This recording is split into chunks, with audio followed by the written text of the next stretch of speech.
Today marks the beginning of the last chapter for the air-inflated Carrier Dome roof. Yeah, in just a few weeks, it's going to be deflated and lowered down. The last games were played under that iconic roof this weekend. News Channel 9's Jeff Kulikowsky has been helping us mark all those memories of all the events that took place under that famed roof. And Jeff, did you get up to the Carrier Dome at all this weekend? I did, as a matter of fact, not for basketball. Went with the family on Friday night to the lacrosse game, and I'm not usually that guy, but of course we did get a little selfie action, four of us, the roof in the shot there. I mean, come on, right?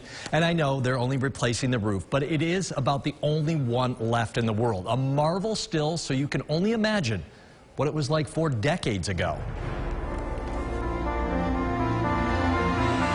From the day old Archbold Stadium closed on November 11th, 1978, one could only imagine how this thing they were calling the Dome could change Syracuse forever.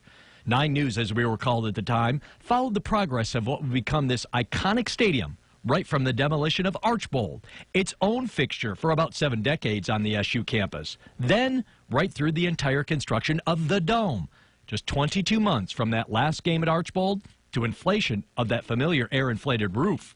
Of course, it wasn't all perfect, as then Channel 9 sports anchor Dave Cohn explained. Worker inexperience and the ferocious winds of early June, which ripped several panels and tore one completely off, have put the project slightly behind schedule. But the first football game was set for September. Sound familiar? And the work had to get done on the Dome and in the ticket office. With just 3 months to go, there were only 15,000 season tickets sold. First of all, at our very best, Archbold, we would draw 12,000 fans.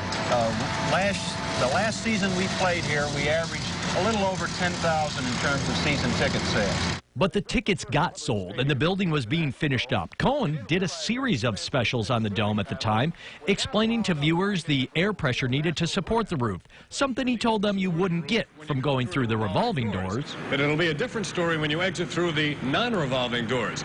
Now, to give you an example, I'm going to put on this baseball cap, and I think you'll see what I mean. Watch this. When he wasn't bounding across the top of the Dome, Cohen was even investigating the Dome concessions. Jim Morgan, why boiled hot dogs in a football stadium? Oh, first of all, Dave, we're not going to have any hot dogs in this stadium. We're going to be calling them Dome Dogs. All right.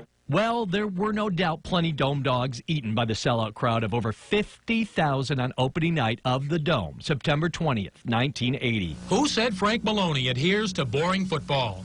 An onside kick by Gary Anderson began the contest. Too bad it backfired on the Orange men. The kick was too short. It'll give this city an identity that it needs to sustain itself in the Northeast. If anything could have spoiled Syracuse's big day, it would have been traffic. But the much feared and planned for traffic jams never materialized. You know, I'm confident as we look to the years ahead of this facility, this is just the beginning, and that we can have this facility in our community, and it'll mean a lot to a lot of people. No hot air, but words that have proved prophetic. Jeff Kulikowsky, News Channel 9. Wow, that was amazing. We have the entire Dave Cohen specials and more on localespire.com and our Carrier Dome and the Venera section. It's right on the side of the homepage.